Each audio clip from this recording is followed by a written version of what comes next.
air bit with a damp, raw cold that sank straight into Nate's bones, carrying with it the smell of dying leaves and something else.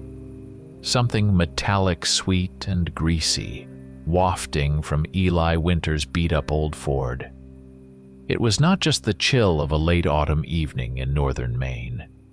It was a cold that pressed in from all sides, making the world beyond the narrow beams of the truck's headlights appear thick, almost viscous.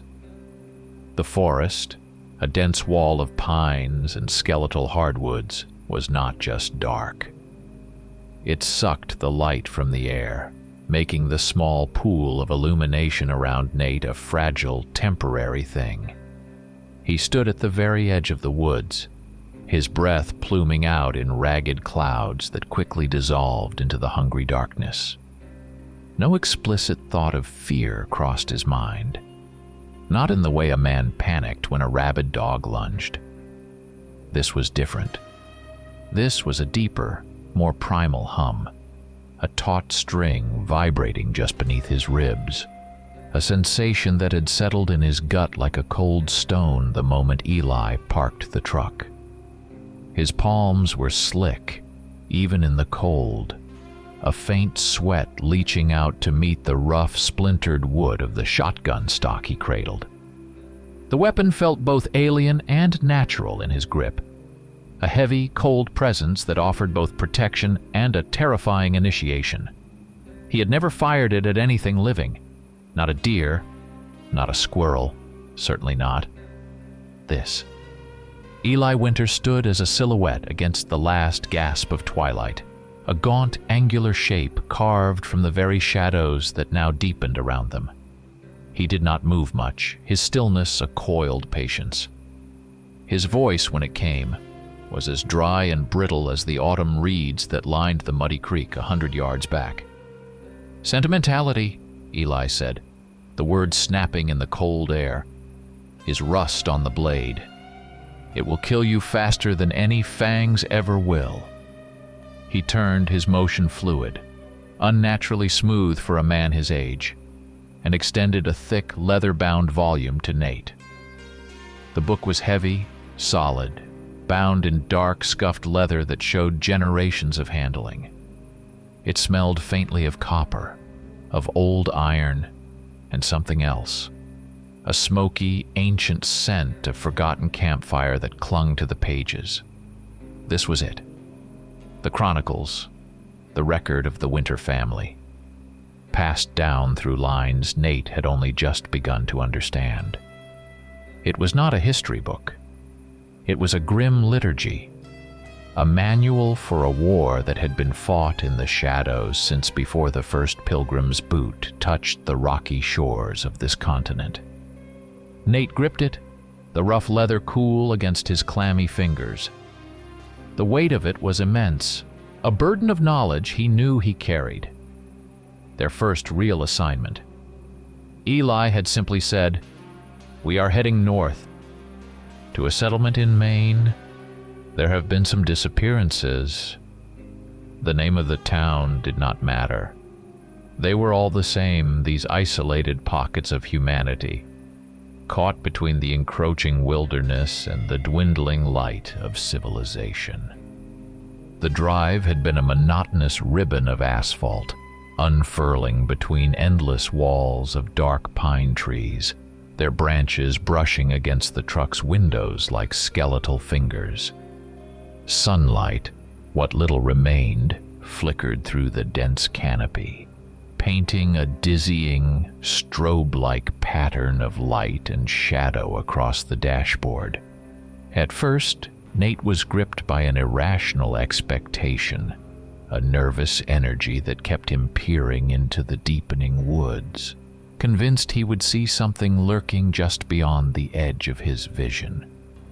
But the miles melted away, and the heightened sense of alert yielded to the mundane grind of a long drive.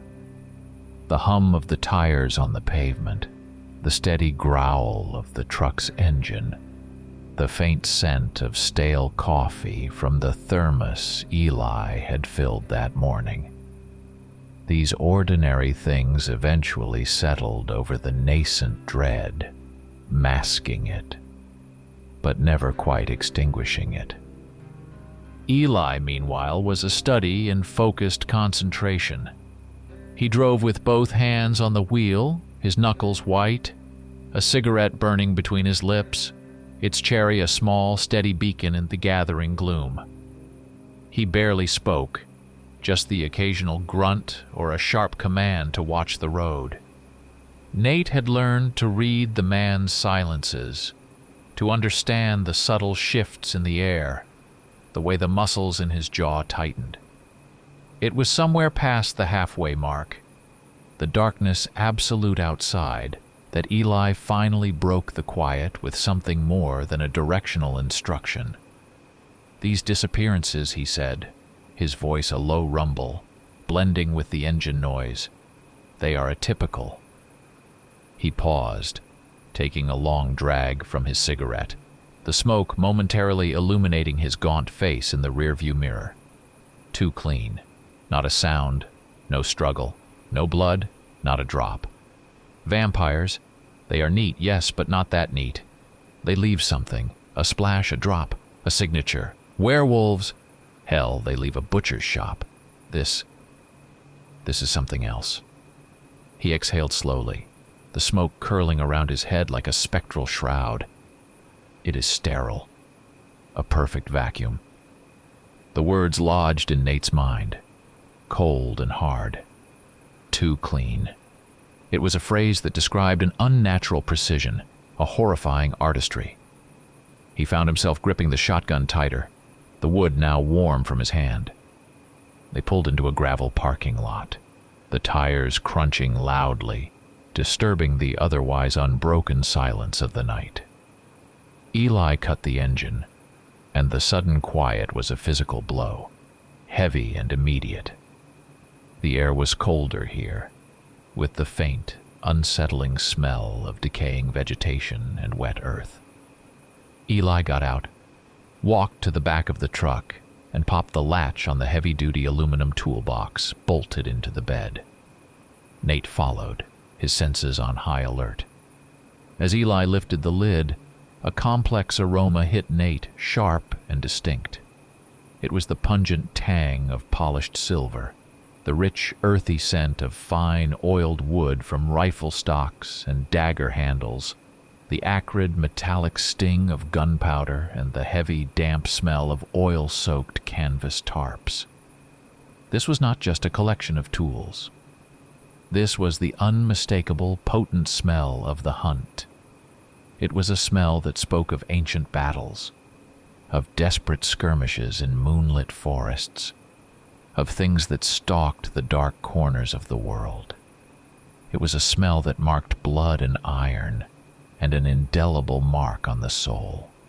Nate found himself staring into the box, his gaze tracing the polished gleam of the shotgun Eli now reached for. Its barrel a dark, cold tube, its stock sleek and functional. He did not analyze the horror. He analyzed the instrument. His mind, surprisingly clear, moved with a detached pragmatism. He considered holding a shotgun when his heart hammered its way out of his chest. He prepared himself for the kick. He pictured punching a hole through the ribs of something that should not exist. The questions were no longer about the possibility of action, but its execution. The abstract terror was replaced, slowly, surely, by a cold, functional readiness. Later, much later, they settled into a small, nondescript motel room at the edge of the town. The room was bland, impersonal, with thin, faded wallpaper that showed a pastoral scene of rolling hills and lazy cows. But inside, it was warm. The air conditioner hummed a steady, reassuring note.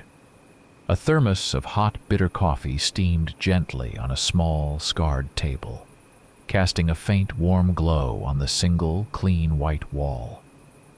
For a moment, a fragile sense of normalcy asserted itself. The mundane comfort of a cheap motel room, the quiet gurgle of the coffee. the soft light. It formed a flimsy shield against the encroaching darkness. But outside, beyond the thin painted drywall, the silence of Maine gathered. It was not the peaceful quiet of a sleeping town. This was a silence that felt heavy, thick, suffocating, an absence of sound that hummed with an unspoken promise. It waited, patient and watchful, just beyond the edge of the light, an inky, malevolent presence. And Nate, sitting there, sipping his lukewarm coffee, knew it waited for them. The morning light, what little clawed its way through the persistent overcast sky, did nothing to alleviate the sense of unease that clung to the town. This settlement, nestled deep in the Maine woods, was not large, just a collection of clapboard houses and a handful of struggling businesses strung along a single main street. The paint on the old Victorian verandas peeled like sunburnt skin, curling away in dry, brittle flakes. Dried spider webs, heavy with the dust of seasons, draped like forgotten lace from the streetlights and the eaves of storefronts. A specific scent marked the place, too, a faint medicinal antiseptic tang that reminded Nate of a pharmacy. The smell of old age, of things slowly decaying behind closed doors, masked by a sickly sweetness. Nate noticed the people first. They moved with a peculiar slowness, their shoulders hunched, their eyes fixed on the cracked pavement or the faded storefronts. No one met his gaze. Their eyes flickered, quick as a lizard's tongue, then darted away, settling on some indistinct point just beyond him. It was not hostility, but a deep, ingrained weariness, a refusal to acknowledge anything that disturbed the fragile peace they clung to. They were hiding, not just from whatever preyed on their neighbors, but from the simple act of being seen. This look told Nate these folks had seen things they regretted, and now they just wanted to be left alone, to disappear into the background noise of their own faded lives.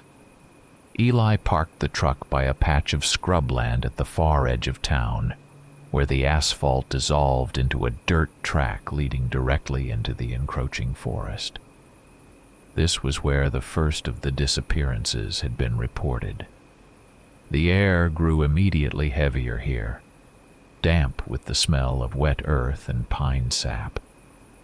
Underfoot, the ground was a treacherous carpet of pine needles, wet and slick from the morning dew, making every step uncertain. The sunlight, what little there was, fragmented instead of illuminating the forest floor, breaking into splintered shafts that danced uselessly among the dense undergrowth, never quite reaching the ground. It was perpetual twilight here, even in the middle of the day, a dim, oppressive gloom that waited for them. Nate knelt at the spot Eli indicated, a small clearing where the ground was torn and scarred. He had seen tracking signs before, had spent hours in the woods with Eli learning to read the subtle language of the earth. But this was different. On the ground were deep, ragged furrows, evidence of a powerful, monstrous plow that had ripped through the soil. The earth was churned up, twisted, and thrown back, displaying the kind of raw, destructive force a large animal might exert. A bear, or more tellingly the brutal, tearing tracks left by a werewolf in full frenzy. There was no mistaking the sheer, overwhelming power implied by these marks. But then Nate looked a few feet to the side, and the contradiction hit him like a physical blow. Just beyond the torn earth, where any creature of such immense power would have left a veritable bloodbath, there was nothing. No splashes, no dark stains soaking into the pine needles, no clotted clumps of gore.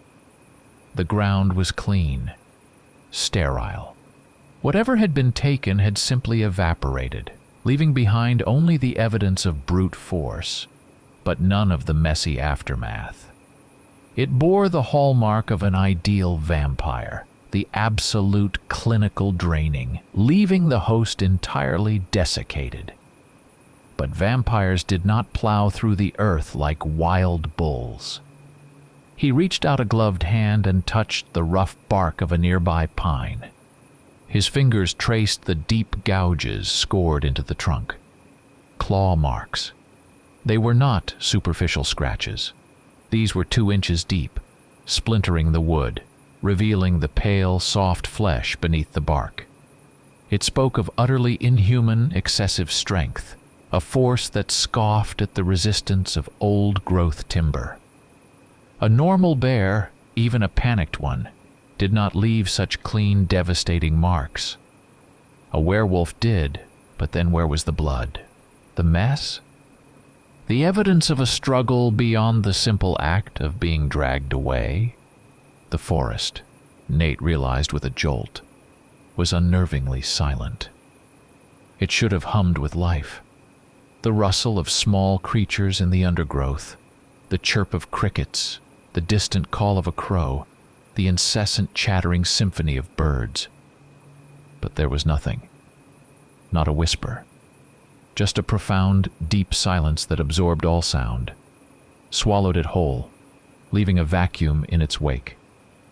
It was not a peaceful quiet. It was a listening silence, an unnatural stillness that felt heavy, pregnant with unspoken menace.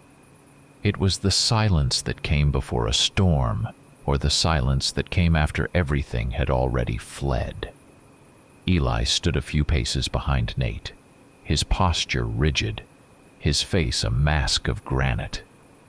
There was no hint of panic in his eyes, but Nate saw the subtle shift, the imperceptible tensing of his jaw. Eli reached inside his hunting coat, his movements slow and deliberate, and drew out a second blade from a sheath sewn into the lining. This one was shorter, broader than the long hunting knife he usually carried, its handle wrapped in tightly braided silver wire. It was a measure of desperation, a backup weapon he brought out only in dire situations. Eli's gaze swept over the torn ground, then up to the clawed tree, then back to the bloodless clearing. His voice, when he finally spoke, was low, a whisper, directed more to himself than to Nate. "Too clean," he repeated, the words echoing Nate's earlier thoughts. "And the tracks, they do not align. Not with what we know, not with what is in the chronicles. A werewolf made these tracks, but the kill is vampire. 2 different things. They work together." The grim conclusion in his eyes was stark. What in God's name were they dealing with? He turned to Nate, his gaze piercing. "New protocol," he announced, his voice regaining its customary authority, but with an underlying tremor Nate had never heard before. "This is not standard. By day we hunt for answers. By night we become bait. For the first time in a long while, Nate, we are going off book. This enemy, this is a marginalia, a footnote written in blood in the margins of the chronicles we thought we knew." As Eli spoke, a new scent joined the damp earth and pine. It was faint at first, then grew stronger, creeping on the still air. An acrid, metallic smell. Not the sharp tang of fresh blood, but something deeper, more elemental. It was the smell of ozone, the air after a lightning strike, mixed with the raw, oxidizing scent of iron. It reminded Nate of superheated steel, of metal burning, searing. It was a clean, sharp smell that cut through the natural odors of the forest, a predatory scent that tasted of impending violence. He came to know this smell, to recognize it from a distance, to associate it with a unique, terrifying form of dread. It was the smell of something utterly alien, yet disturbingly familiar. the smell of something that was both things and neither. He shivered, despite the cold.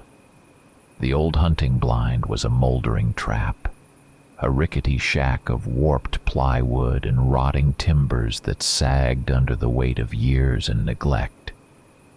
They had spent hours hunkered down inside, the walls reeking of mildew and the sharp, musty scent of mouse droppings. The dampness had seeped into everything, a pervasive chill that clung to their clothing, making their skin clammy and raising goosebumps along Nate's arms.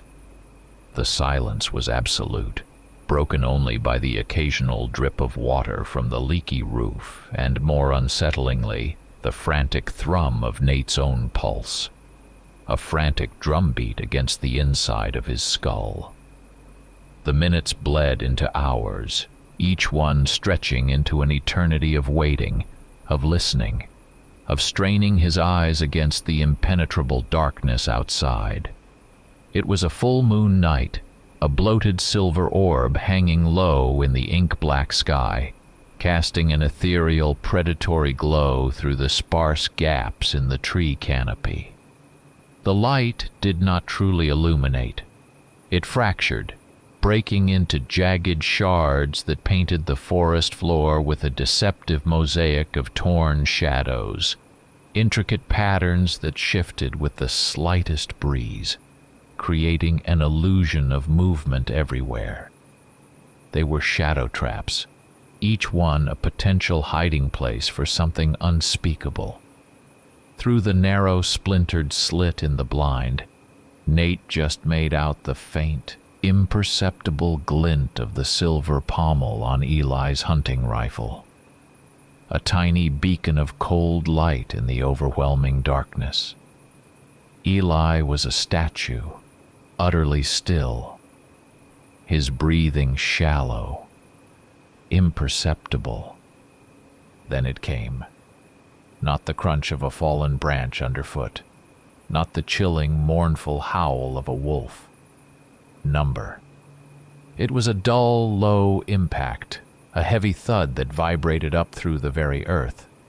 It sounded like a massive, sodden sack of sand dropped from a great height, hitting the ground with a sickening, wet force that defied the natural sounds of the forest. And then, an unnatural silence, followed by movement. Not the stealthy glide of a hunter, but an impossible velocity. It was too fast. Far too fast for anything that heavy, that massive. The sheer speed of it was the first crack in Nate's composure, a primal alarm bell ringing in his brain. From the deepest part of the shadows, where the moonlight struggled and failed, a silhouette detached itself. It was neither animal nor man, but a terrifying composite, a blasphemous mockery of both. A dense, utterly black mass that absorbed the moonlight rather than reflecting it. It moved with a loping, powerful gait, low to the ground, but with an eerie, liquid grace. As it stepped into a sliver of moonlight, Nate saw them, glinting fangs, long and needle-sharp, catching the light like polished glass, impossibly white against the blackness of its muzzle. The creature's back was a riot of tensed, bulging muscles, a grotesque landscape of rippling power that utterly shattered the familiar contours of human anatomy. It was too broad, too low, too powerful for human, too intelligent, too structured for a mere beast. It was something else entirely. Eli fired. The crack of the rifle was deafening in the enclosed space of the blind, followed immediately by the sharp thwack of the silver bullet striking flesh. Nate saw the impact, a brief, shimmering disturbance in the black mass. The creature did not fall. It did not even slow. Instead, it convulsed, a violent, electrical spasm that charged it further. Like a live wire jolted with a surge of current, it accelerated, its already impossible speed increasing exponentially. It was the blur of a vampire's supernatural quickness, combined with the raw, brutal power of a werewolf in full rage. Nate did not have time to think. Instinct took over. His finger tightened on the trigger and the shotgun roared, spitting fire and lead into the impossible darkness. In that fleeting, blinding flash of the shotgun's muzzle, Nate saw them. The eyes. They were not the feral, unthinking gaze of a beast, nor were they the dead, vacant stare of a reanimated corpse. Number. These were intelligent eyes, glowing with a malevolent, focused awareness. They were deep-set, glinting with a horrifying, predatory logic, a cold, calculating evil that sent a shiver of true dread down Nate's spine. It was a perfectly rational malevolence, inhabiting this bifurcated horror, this impossible blend of two distinct nightmares. This was not a disease, a curse that twisted flesh and mind. This was a construction, a deliberate design, an evolution. The creature vanished as quickly as it had appeared, melting back into the impenetrable depths of the forest, swallowed whole by the oppressive gloom. It left behind only a faint, lingering trace in the air, that acrid metallic scent now mixed with the bitter tang of burnt earth, the smell of old wiring overheating. Nate heard Eli breathing heavy, ragged gasps that filled the small blind. The air inside felt suddenly thin, choked with fear and the lingering stench of violence. Eli pushed himself up, his movements stiff, clumsy. He took a few deep, shuddering breaths, then wiped a hand across his forehead, leaving a smear of grime on his pale skin. "One," Eli rasped, his voice hoarse, a raw sound torn from his chest. That was one creature, Nate, not two working in tandem. One, a hybrid, and it did not even flinch. It took a silver round to the chest, and it did not even know fear. It just went faster. The words hung in the air, heavy with a terrible finality. The enemy they had trained for, the enemies chronicled in the leather-bound book, were gone, replaced by something new, something utterly beyond their understanding, something that was a deliberate insult to every generation of hunters. The return to the motel room was not a refuge, but a crawl into a temporary holding pen. The smell of fresh coffee, brewing in the small, plastic coffee maker on the scarred dresser, was meant to be a comfort, a familiar ritual. But tonight, it was a flimsy crutch for a mind teetering on the edge of comprehension. Nate sat on the edge of the bed, his hands still trembling as he meticulously cleaned the shotgun. The metallic tang of the cleaning solvent mingled with the coffee, creating a discordant, unsettling aroma. He stared at the silver slugs he extracted from the chamber, the polished surfaces reflecting the harsh motel light. He had fired.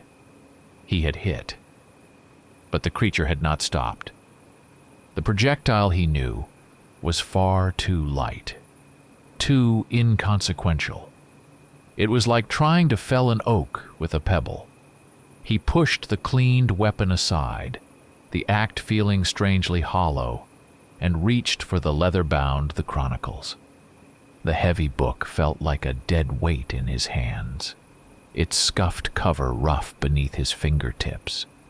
It smelled of old dust, of ancient paper, and a faint, imperceptible tang of dried blood, an aroma Nate had learned to associate with the weight of generations of grim knowledge.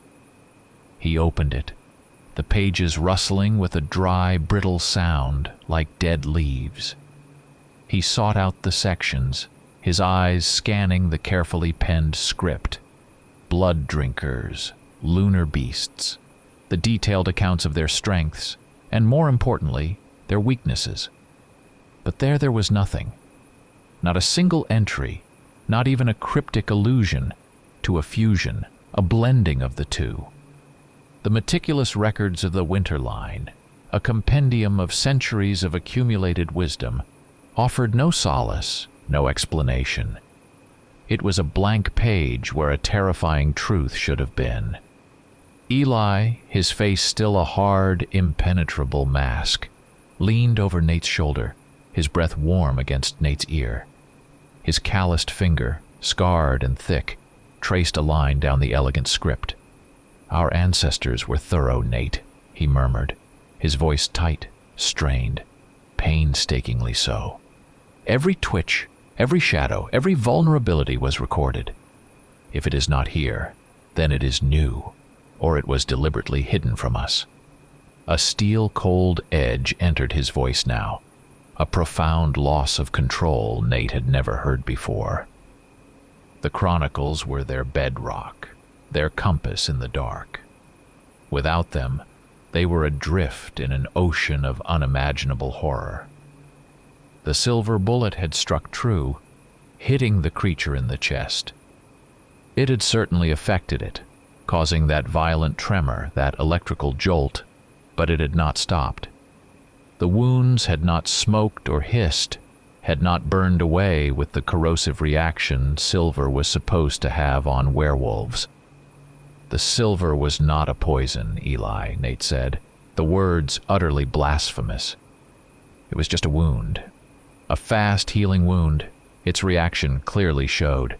It slowed it down for a split second, but it did not kill it. It did not even cripple it. The realization was chilling. Their most potent weapon, their generational answer to the nocturnal horrors, was merely an inconvenience to this new abomination. He glanced down at his arm. Earlier, scrambling through the undergrowth, a low branch had snagged his skin, leaving a thin red line. He touched it now, a small bead of blood welling up. It was thick, visceral, achingly human. He felt like meat. Just meat. An object. A target. That thing had not been hunting out of hunger, not in the simple, desperate way a predator hunts to survive. It was something far more terrifying. It hunted, Nate realized with a sickening lurch, to perfect death, to idealize it. An intelligence resided there, a deliberate intent that went beyond mere instinct. A new idea, cold and stark, formed in Nate's mind, coalescing from the disparate fragments of observation and deduction. "They took the best, Eli," he said, speaking slowly, deliberately, the words tasting like ash in his mouth. They engineered it. They consciously, deliberately avoided the weaknesses. The silver did not burn it because it is not just a werewolf. The blood was not spilled because it is not just a vampire. It is an adaptation, Eli. It is not an accident. It is a design. A goddamn blueprint. This was a significant shift, a terrifying internal metamorphosis. Nate was no longer just a student of the horror.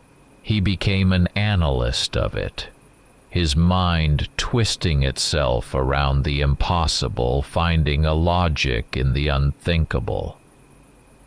The motel room, which had offered such flimsy comfort just hours before, felt less like a sanctuary and more like a cage.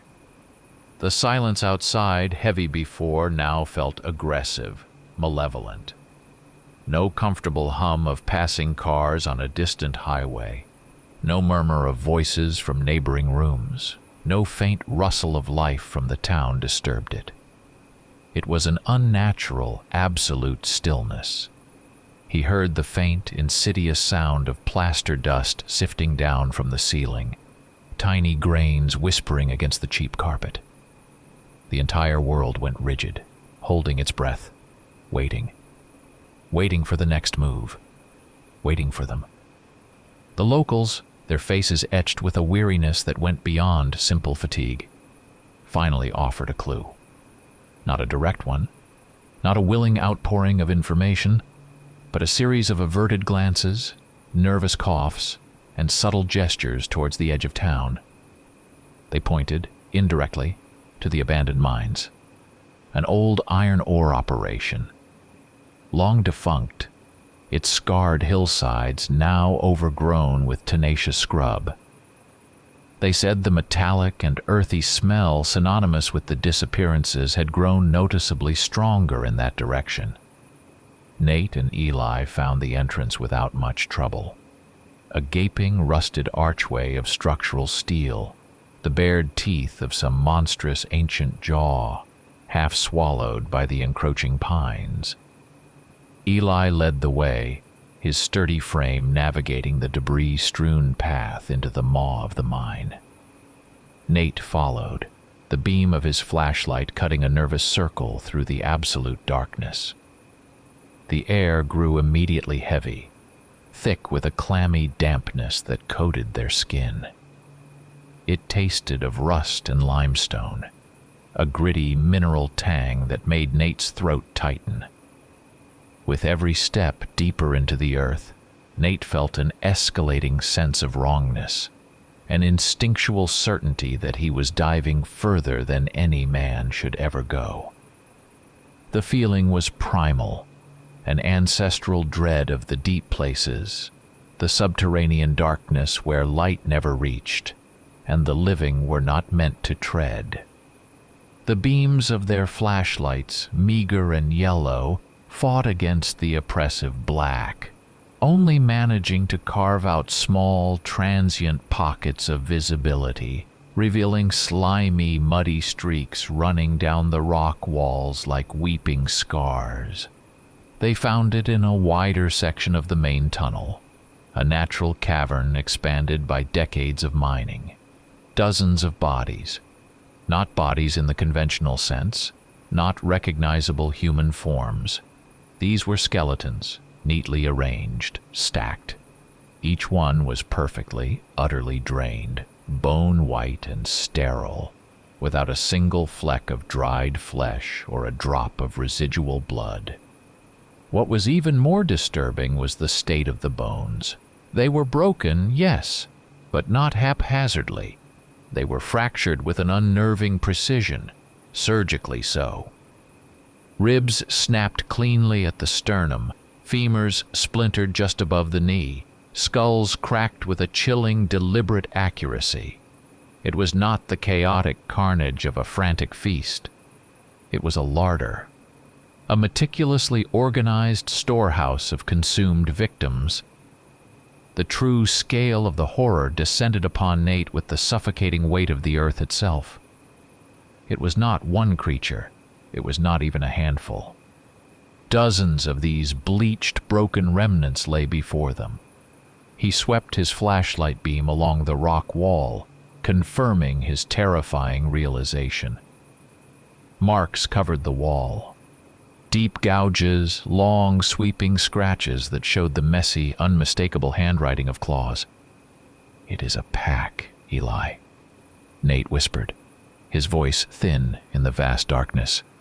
"They live here. They have been living here, harvesting."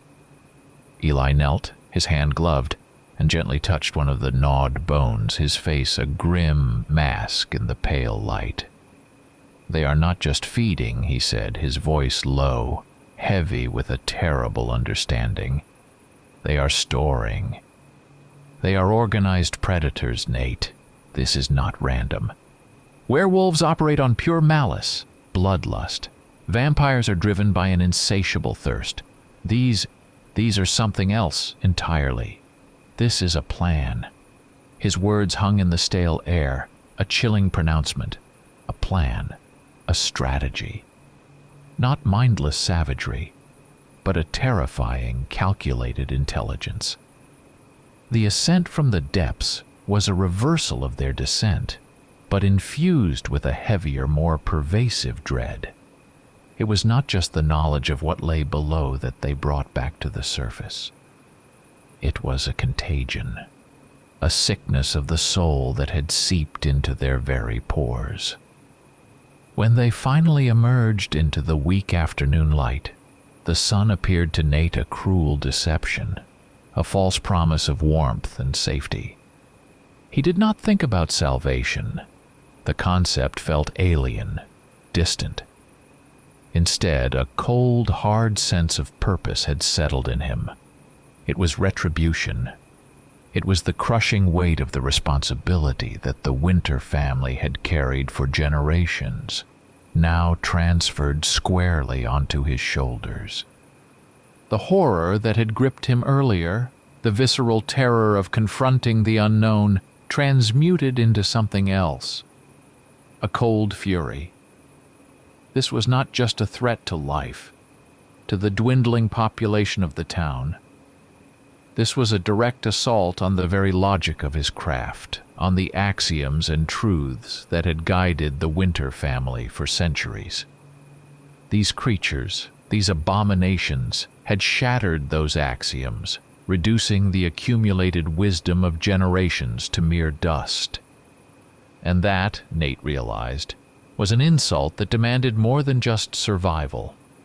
It demanded a response, a reckoning. The days that followed blurred into a monotonous, grim routine of observation.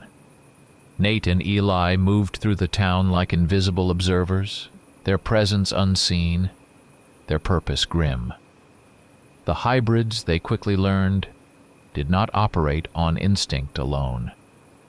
They moved with chilling, calculated precision, a tactical intelligence that belied their monstrous forms. They tested the boundaries, probed for weaknesses, assessing the local population with the detached logic of a general surveying a battlefield. The disappearances were no longer random, desperate grabs. They were isolated targets, a lone farmer checking his traps, a teenager venturing too far from home, an elderly woman collecting firewood at dusk. Each extraction was deliberate, clinical, designed to spread terror and thin the herd without attracting undue attention. Nate found his senses sharpening, honing themselves to the subtle shifts in the environment. He began to pick up the faint metallic scent long before it became potent. A faint whisper on the wind, a harbinger of violence. It became an integral part of his sensory map, a terrifying addition to the familiar smells of pine and damp earth. Every gust of wind, every creak of a distant door, every rustle in the undergrowth was filtered through a new, pervasive dread. These ordinary sounds, once benign, now merely served to amplify the terrible anticipation of the absolute silence that would precede an attack. It was the quiet, Nate now understood, that was the true enemy. The vacuum that pulled everything into its hungry maw. Eli's plan, born of grim necessity, was simple and brutal. They would consolidate. The local schoolhouse, a sturdy brick building constructed in the 1950s, was the strongest structure in the small town. It would be their stronghold. They gathered the remaining residents, a motley collection of frightened faces, women clutching their children, a handful of older men still capable of holding a rifle, a few teenagers wide-eyed with terror. Nate moved among them, his voice low and steady, distributing the precious silver bullets. He explained their limited effect, emphasizing that they would wound, would slow, but would not kill. It was a grim concession, a stark acknowledgement of the impossible odds they faced. They worked quickly, transforming the familiar space of the school into a crude, desperate battlefield. Barricades were improvised from overturned school benches, heavy wooden desks, and anything else they could pry loose. Windows were boarded up, doors reinforced with whatever timber they could scrounge. Eli had procured a handful of industrial-grade ultraviolet lamps from a hardware store in a larger town 20 miles south. Nate strung them up, their harsh blue-white light flooding the barricaded classrooms. They knew implicitly that ultraviolet light would be useless against the werewolf aspect of the hybrids. They held a desperate hope that it would still vex or irritate their vampire half. This was a long shot, a throw of the dice, but they were beyond the luxury of certainty. This was their man-made field of battle, a desperate stand against an enemy that defied all known rules. Their first attempt at a trap had been a stark, chilling failure. They had chosen an abandoned barn on the outskirts of town, left a few tethered goats as bait, and hunkered down, weapons ready. The hybrids ignored it completely. They did not approach, did not register the easy meal. Instead, 2 days later, a family on the opposite side of town, living in a secluded cabin, simply vanished. The utter lack of engagement with their bait, the deliberate bypassing of an obvious lure, spoke volumes. Not mere instinct guided them. It was intelligence. A cold dread settled in Nate's gut. They watched them, observed, just as Nate and Eli observed them. The hybrids understood tactics, understood deception. They were a chess master, and Eli's small group of survivors were merely pawns. The air in the schoolhouse was thick with the oppressive smell of fear. The metallic tang of sweat mixed with the dusty scent of old books and chalk. Small children, huddled under blankets in the library, whimpered, their cries quickly stifled by desperate mothers. The few armed men paced nervously, their faces pale, their eyes constantly darting towards the barricaded windows. Eli stood by one of the reinforced classroom windows, a rifle clutched in his hands, his face a rigid, terrifying mask of anticipation.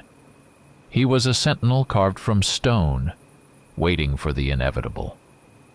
The attack came at the stroke of midnight, called forth by the full, swollen moon that hung like a malevolent eye in the clear, starless sky.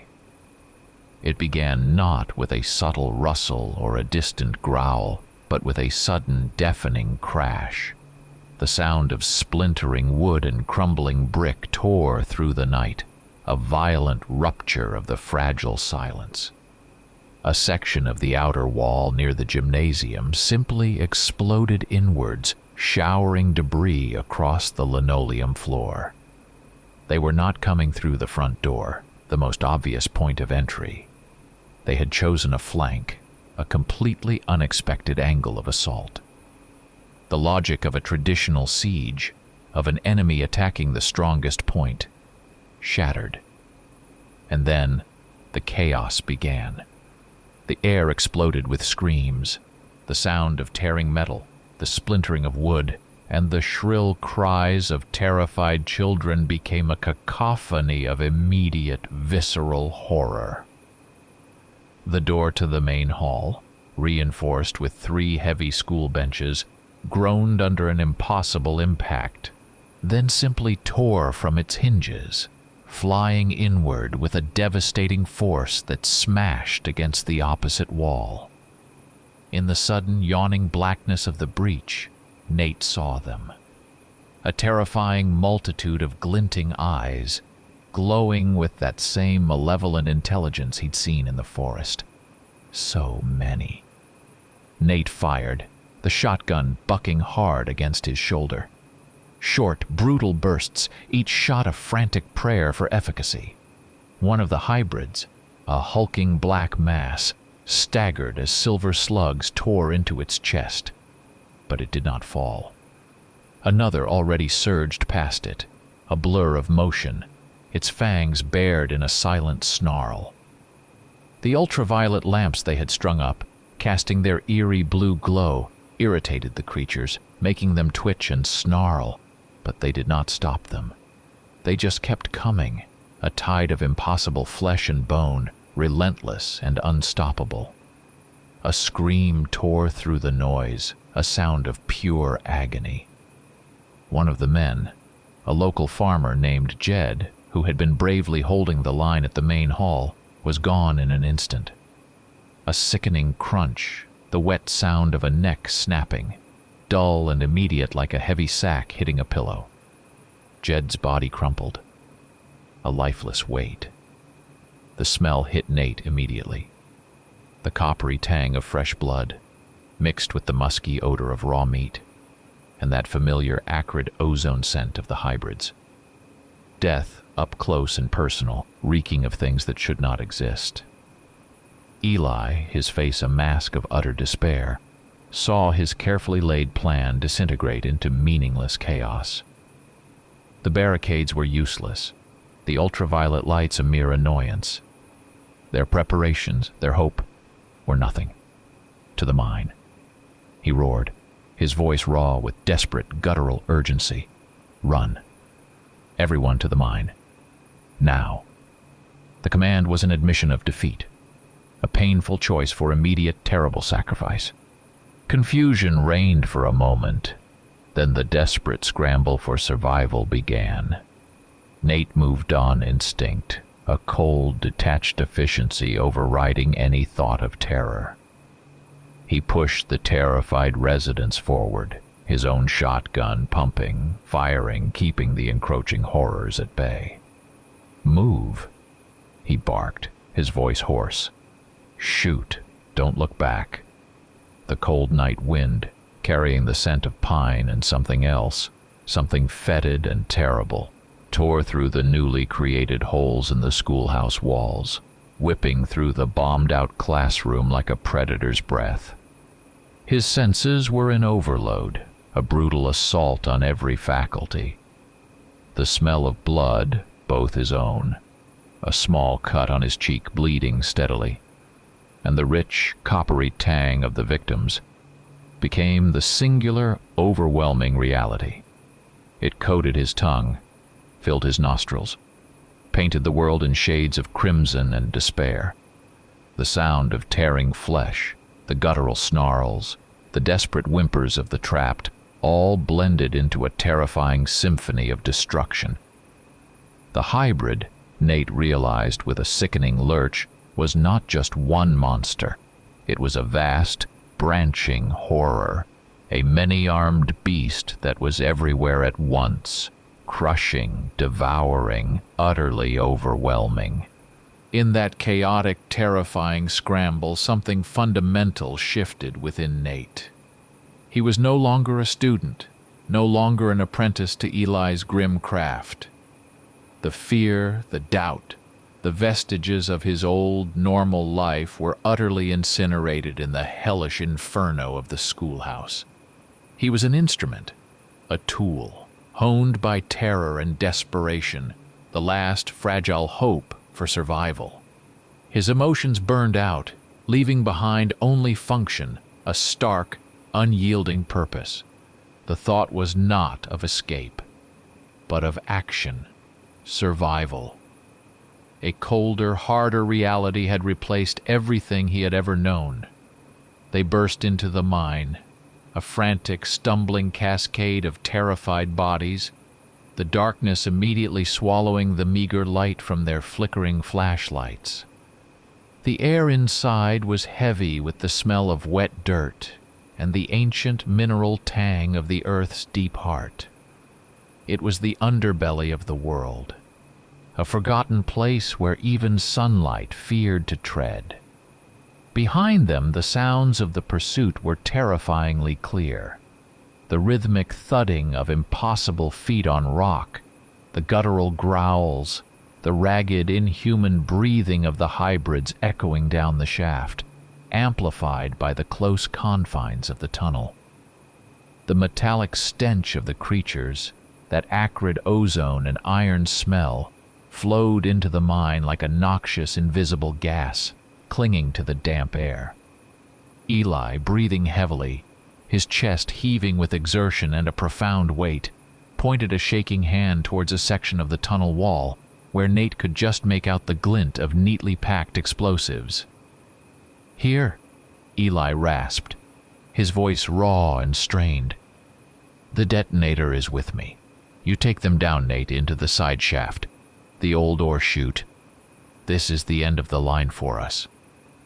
Nate felt a visceral protest well up, hot and immediate.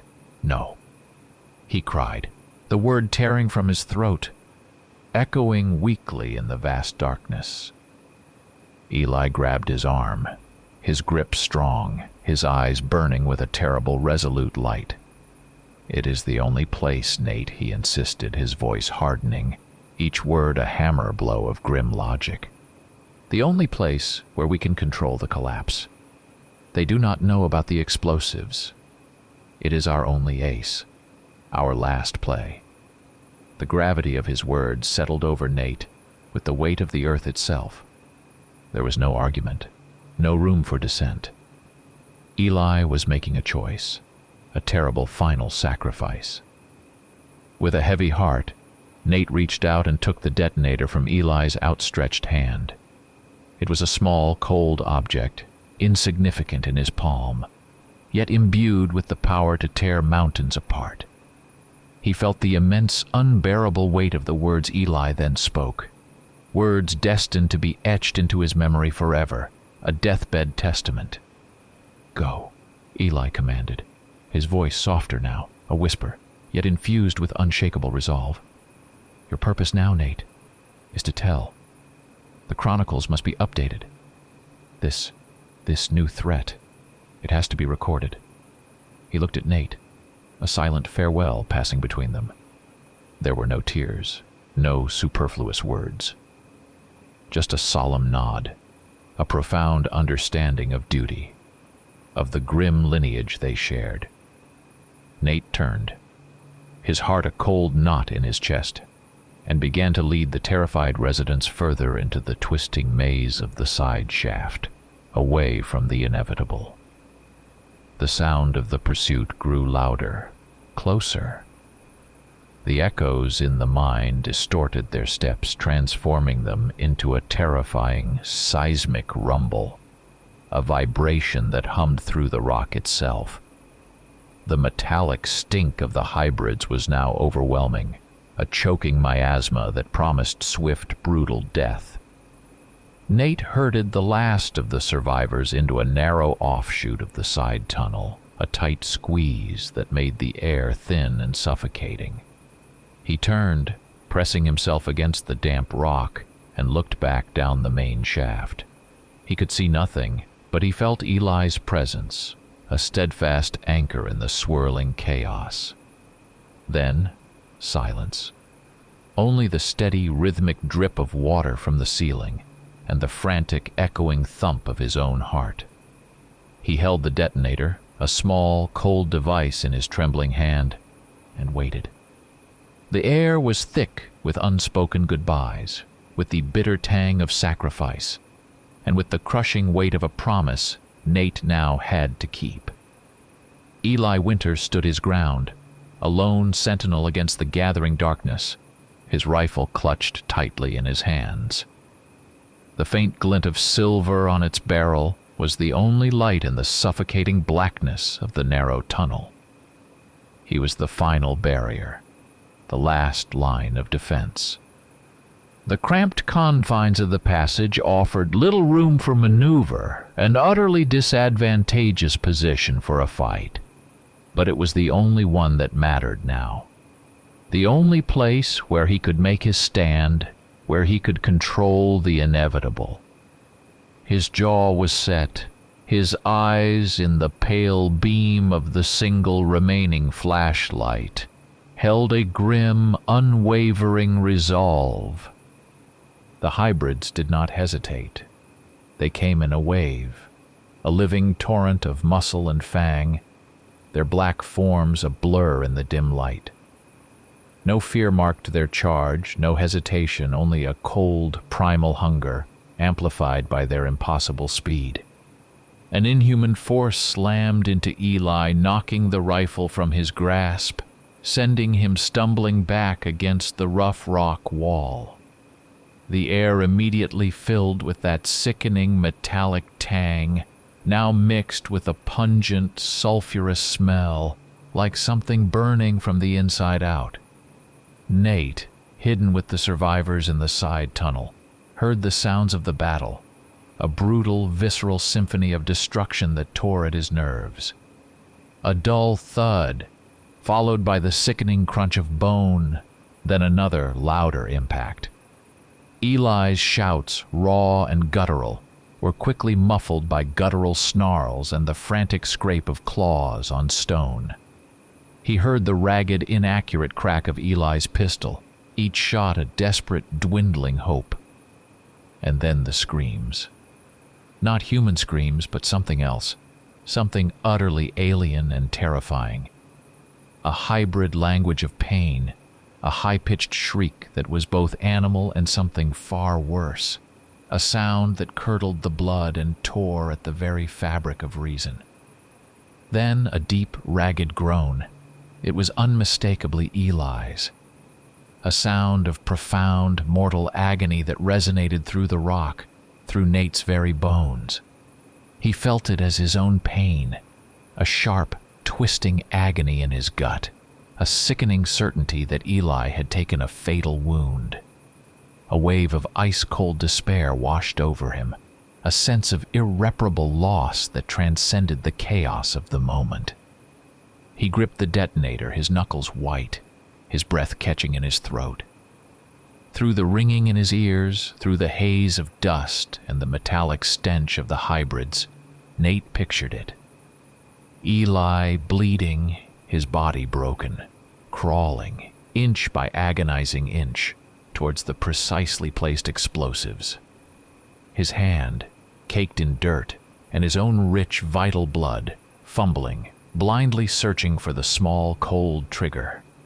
It was a last act of will, a final, desperate defiance against the impossible. A quiet, terrifying courage in the face of absolute horror.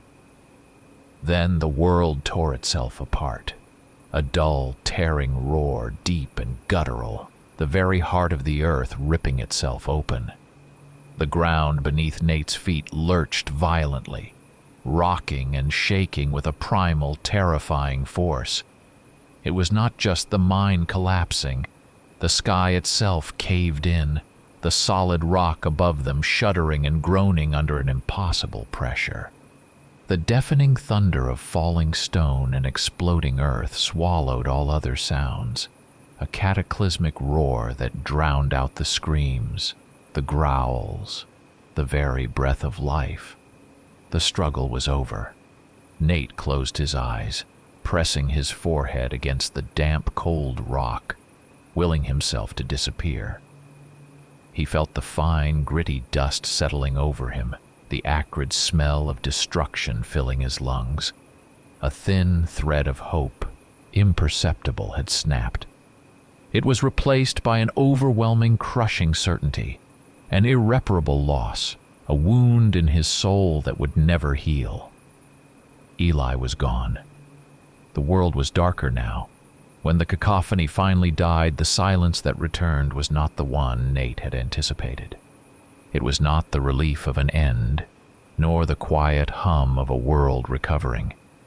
This was a silence that consumed everything, a heavy, oppressive void that felt deeper and more absolute than any sound it had replaced. It was the silence of a tomb. Nate slowly, cautiously, led the shivering survivors through a narrow, imperceptible crevice in the side tunnel. A secret passage known only to Eli, a desperate final contingency planned long ago. It was a tight squeeze, the air thin and stale, but it led them out, spitting them onto a desolate forested hillside, a quarter-mile from the main mine entrance. Above the main shaft, a vast, angry cloud of dust still churned, slowly diffusing into the pale, bruised sky. Below it, where the rusted archway had once stood, was a gaping wound in the earth, a massive, unfillable crater of churned rock and torn earth. The mine was gone, sealed, forever.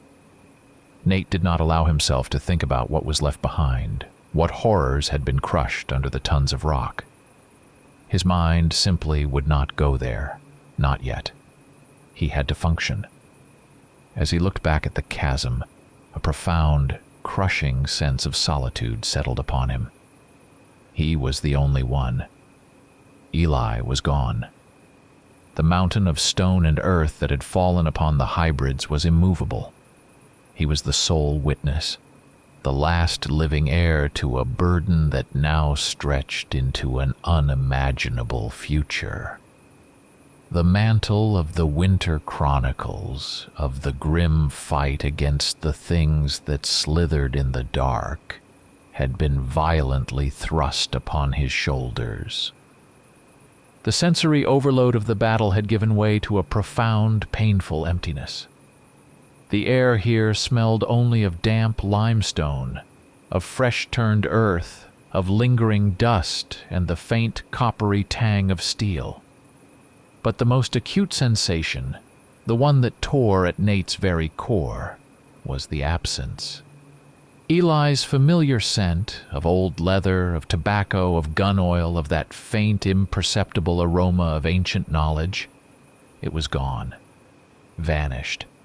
It was a sensory void, a hole ripped in the fabric of his world, and it was the sharpest, most piercing feeling of all. Nate methodically checked himself.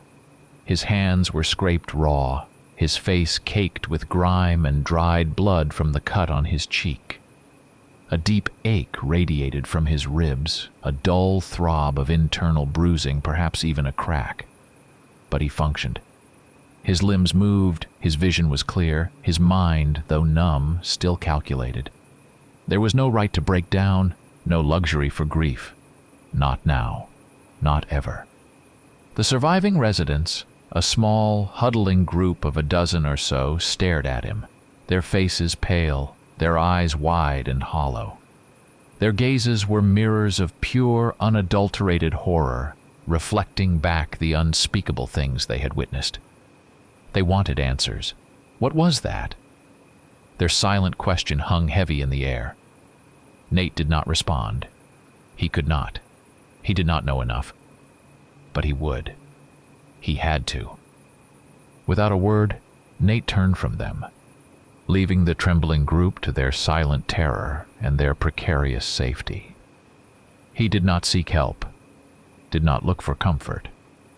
There was no comfort to be found. His feet moved with a grim, automatic purpose, carrying him back through the woods towards the edge of the town, towards Eli's old truck still parked where they had left it. He needed his weapon. He needed the chronicles. He needed to understand. The first chapter of his own terrible story had just begun. The cab of Eli's old Ford still smelled faintly of stale coffee, exhaust fumes, and that particular comforting aroma of old, well-oiled machinery. But now, overlaid with these familiar scents, was the distinct, leathery smell of the chronicles, which Eli had always kept on the passenger seat, a co-pilot. Nate settled into the driver's seat, the worn fabric cool against his skin. He opened the heavy, leather-bound book, its pages rustling with a dry whisper. He was no longer just a reader. He was the last one. And terrifyingly, he was also the first author of its next blood-soaked chapter. As he stared at the familiar script, his mind, still reeling from the immediate terror of the last few days, made a terrible, chilling connection. Eli had been right. Far righter than Nate could have understood before the schoolhouse, before the mine.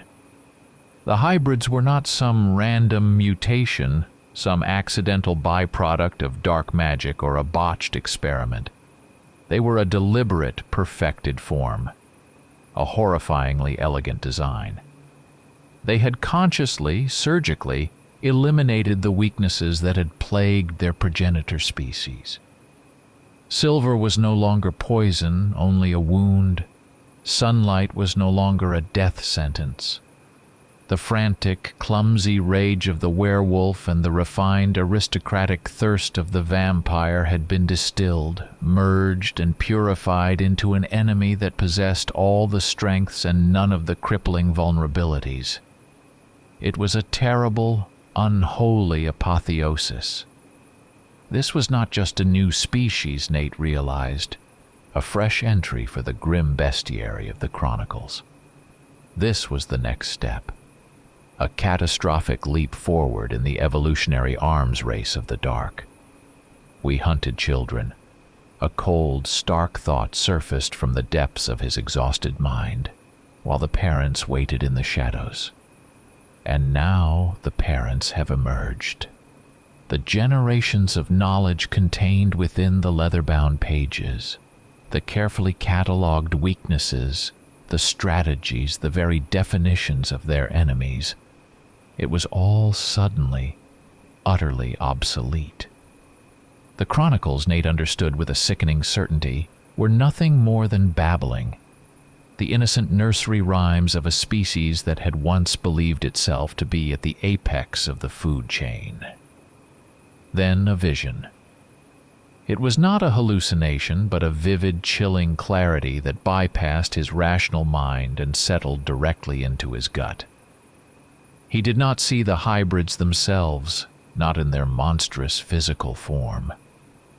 He saw a shadow, a vast formless presence that stood just beyond them, behind them, pulling the strings. The true orchestrator, the one who had conceived this ultimate predator, this perfect killing machine.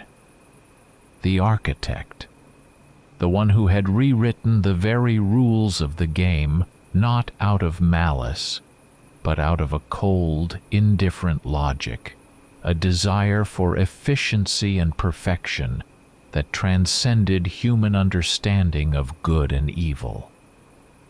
The sun, now higher in the sky, spilled through the truck's windshield, painting the worn dashboard in bright, offensively cheerful hues. It was a stark, brutal contrast. The calm, indifferent light of a bright, cruel morning against the absolute, soul-crushing knowledge of the horror that now resided within him. The world outside, bathed in golden light, looked normal, serene. But Nate knew it was a lie, a thin veneer over an unspeakable truth. His philosophical understanding of the world had undergone a seismic shift. He was not just a hunter anymore, a soldier in an ancient war. He was a witness to the universe itself, to reality, rewriting its fundamental rules. The irrational, the impossible, had become terrifyingly logical. The things that should not exist now did, and they made perfect predatory sense. This was not chaos.